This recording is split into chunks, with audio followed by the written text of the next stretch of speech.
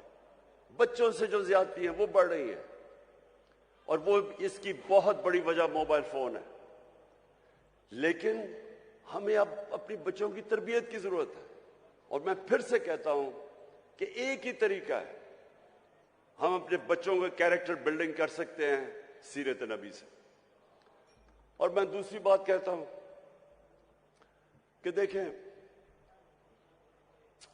مجھے بار بار کہا جاتا ہے کہ آپ بڑی ضدی ہیں, آپ کہ آپ یہ نہیں کہ یہ جو لوگوں نے کرپشن کی ہوئی ہے بس ان کو چھوڑ دیں, ان کو معاف کر دیں, ان کے اوپر نہ بات کریں, ملک کا سوچیں.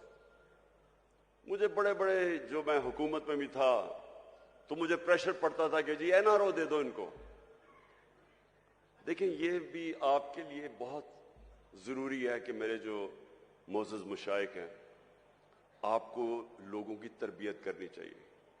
دیکھیں ہمارے نبی صلی اللہ علیہ وسلم رحمت للعالمین تھے, ان سے زیادہ رحم کرنے والا انسان نہیں تھا جس کو اللہ نے کہا کہ ساری دنیا کے لیے رحمت بن کے آئے, مسلمان ہو یا نہیں ہو. لیکن ان کو جو سب سے زیادہ رحمت کرنے والے انسان تھے, رحم کرنے والے انسان تھے, جب فتح مکہ ہوئی انہوں نے ان سارے کفار کو معاف کر دیا جنہوں نے مسلمانوں پہ بڑا ظلم کیا تھا, ان کے اوپر ہر قسم کا تشدد کیا تھا, ان کو ہجرت کرنی پڑی, ان کے جس طرح کی مشکلات کا سامنا کرنا پڑا. تو جب فتح مکہ ہوئی تو ان کو بدلہ تو لینا چاہیے تھا, لیکن رحمت للعالمین نے سب کو معاف کر دیا. لیکن جب ان کے پاس ایک آدمی آیا اور کہا کہ دیکھیں جی یہ قریش کی لڑکی نے چوری کی ہے, یہ قریش کی لڑکی ہے, اس کو معاف کر دیں, تو تب انہوں نے کہا کہ میری بیٹی بھی اگر چوری کرے گی اس کو بھی معاف نہیں کیا جائے گا. یعنی جدھر چوری, آپ جس دن چوری کو معاف کرنا شروع کر دیں آپ اپنا معاشرہ تباہ کر دیتے ہیں. انہوں نے جو ان کی حدیث ہے, اللہ کے آخری پیغمبر کی جو حدیث ہے, اچھا اور مجھے یہ بھی نہیں سمجھ آتی کہ یہ اس کے اوپر کنٹروورسی کیوں ہے, جب قرآن میں واضح لکھا گیا ہے کہ نبی صلی اللہ علیہ وسلم اللہ کے آخری پیغمبر ہیں, تو اس کے اوپر ڈیبیٹ کیوں ہے؟ جو نہیں مانتا وہ مسلمان ہی نہیں ہے اس پہ.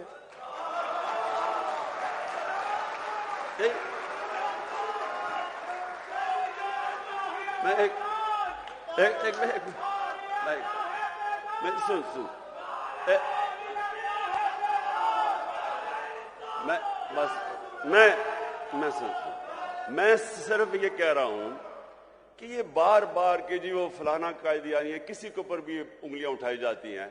میں سمپل بات کر رہا ہوں, جس نے بھی قرآن پڑھی ہوئی ہے اس میں یہ چیز تو واضح ہے نا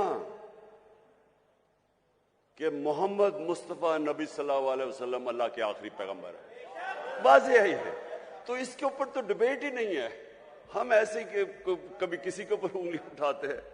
اچھا تو میں یہ اب آپ کو دیکھیں, یہ بہت ضروری ہے ہم سب کے لیے. یہ جو وقت ہے اس وقت پاکستان میں, یہ بہت اہم وقت ہے. وقت کیا ہے کہ ہمارے ملک کے اوپر بیرونی سازش کر کے اس ملک کے وہ نامور ڈاکوؤں کو اوپر بٹھا دیا گیا ہے جو 30 سال سے چوری کر رہے ہیں. ملک آتے ہیں, حکومت کرتے ہیں, ملک کو لوٹتے ہیں, واپس باہر چلے جاتے ہیں, پھر NRO لے کے پھر واپس آتے ہیں, پھر چوری شروع کر دیتے ہیں, پھر باہر چلے جاتے ہیں, پیسہ ملک کا باہر لے جاتے ہیں. اب میں سوال یہ پوچھتا ہوں کہ اگر ایک بحثیت معاشرہ ہم اس ظلم اور ناانصافی کے خلاف اپنی آواز بلند نہیں کرتے اور اس کا مقابلہ نہیں کرتے. ہمارے اور بھیڑ بکریوں میں کوئی فرق نہیں ہے. اس سے بڑا ظلم کیا ہے؟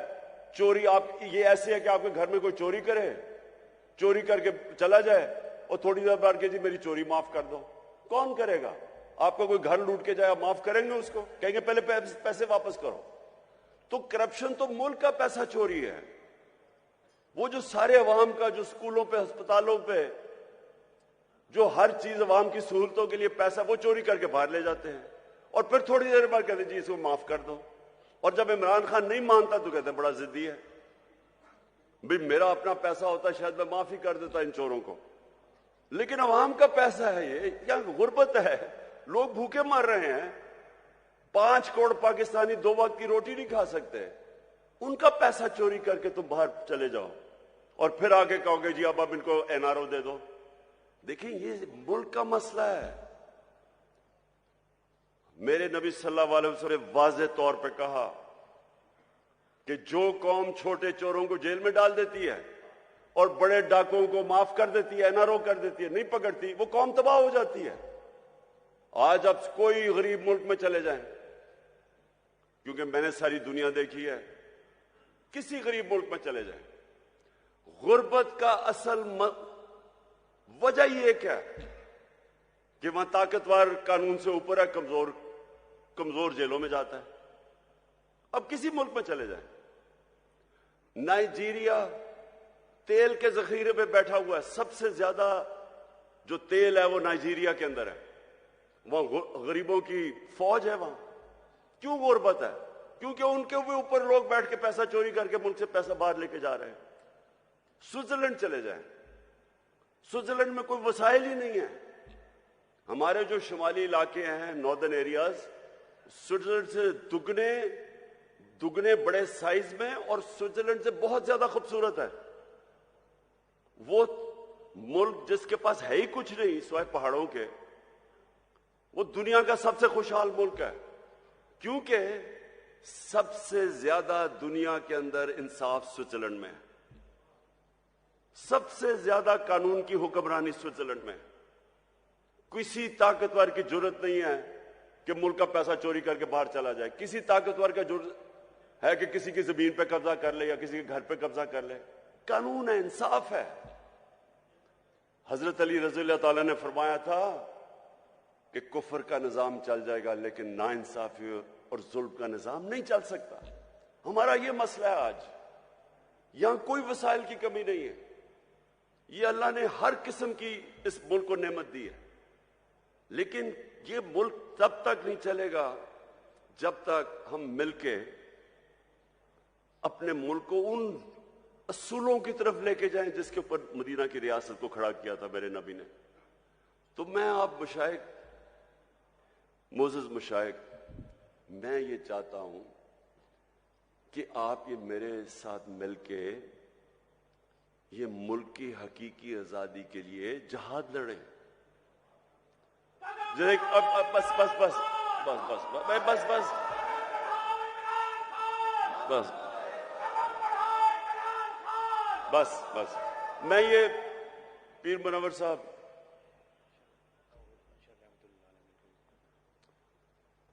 پیر منور صاحب, آپ کے بڑوں نے قائد اعظم کی مدد کی, اس سپورٹ کے بغیر پاکستانی نہ بنتا. بہت بڑی طاقت مشائخ کی تھی قائد اعظم کے ساتھ. آج آپ سب کی پھر ضرورت ہے کہ جو پاکستان کے اوپر اس وقت کیا جا رہا ہے, جو واردات ہوئی ہے, کہ باہر سے سازش ہوتی ہے, امریکی حکم دیتا ہے ایک ہمارے ایمبیسڈر کو کہ عمران خان کو ہٹا دو, اور اس کے بعد یہاں سارے مل کے جو یہاں کے غدار ہیں وہ مل کے گورنمنٹ کرا دیتے ہیں اور پھر چوروں کو اوپر بٹھا دیتے ہیں. اور اگر ہم اس کو تسلیم کر جاتے ہیں تو ہمیں یہ بڑا واضح ہو جانا چاہیے کہ ہم اپنے ملک کی مستقبل کی قبر کھود رہے ہیں. اس لیے یہ جو آنے والے دن ہیں اس میں آپ سب کو اپنی ڈیوٹی دینی پڑے گی اپنے ملک کے لیے. میں صرف آپ سے یہ چاہتا ہوں کہ لوگوں کو کم از کم نبی صلی اللہ علیہ وسلم کی سیرت اور سنت کے تحت لوگوں کو آپ جگانا شروع کریں. ان کی سب کچھ انہوں نے جو اصول بنائے ہوئے ہیں کہ ملک چلتا کیسے ہے, عدل اور انصاف کیا ہوتا ہے, انسانیت کیا ہوتی ہے, وہ آپ لوگوں کو آپ کو ضرور تبلیغ کرنی چاہیے اس وقت, کیونکہ یہ ٹائم نہیں ہے. ہم بڑی تیزی سے نیچے جا رہے ہیں. ابھی شہباز شریف نے جا کے امریکہ میں معافیا مانگی ہے کہ جی خدا کے واسطے ہمیں پیسہ دے دو نہیں تو ہمارا ملک تباہ ہو جائے گا. سوچیں اتنی محنت کر کے سازش کر کے 5 مہینے پہلے گورنمنٹ آتی ہے, آج ساری امریکنوں کو وہاں جا کے کہہ رہا ہے کہ جی خدا کے واسطے ہماری امداد کر دو نہیں تو ملک کا دیوالیہ نکل گیا, نہیں تو ہم اپنے قرضے نہیں واپس کر سکتے. سوال تو ان سے یہ پوچھنا چاہیے کہ آپ کے سارے پیسے اربوں ڈالر ساری دنیا کو پتہ ہے باہر پڑے, ملک کے لیے پیسے مانگ رہے ہو, اپنا پیسہ باہر رکھا ہوا ہے. دوسروں کو کہہ رہے ہو کہ ملک میں پیسہ لے کے آؤ اور اپنا پیسہ باہر لے گئے ہو. تو میں آخر میں سب سے ابھی سے ہی میں اپنی حکومتوں کو, 4 ہمارے پاس حکومتیں ہیں, گلگت بلتستان, آزاد کشمیر, پختونخوا اور پنجاب. انشاءاللہ ہم نے پچھلے سال بھی اور اس سال بھی بھرپور طریقے سے 12 ربیع الاول بنائیں گے, اور جب ہم 12 ربیع الاول بنائیں گے تو اسی میں اپنے نوجوانوں کو نبی صلی اللہ علیہ وسلم کی سیرت سے بھی آگاہ کریں گے, اور انشاءاللہ ان کے کیریکٹروں کو اوپر اٹھائیں گے. اور وہ میں ایک دن خواب دیکھتا ہوں کہ وہ وقت آئے گا جب پاکستانی دنیا میں جائیں گے تو جس طرح ایک دفعہ ایک وقت ایسا تھا کہ انڈونیشیا اور ملیشیا میں مسلمان تاجر جب گئے تو لوگوں نے ان کا کردار دیکھ کے, مسلمان تاجروں کا کردار دیکھ کے لوگ مسلمان ہو گئے. انشاءاللہ وہ بھی دن آئے گا جب ہمارا پاکستانیوں کا کردار دیکھ کے لوگ اسلام کی طرف آئیں گے. پاکستان زندہ باد.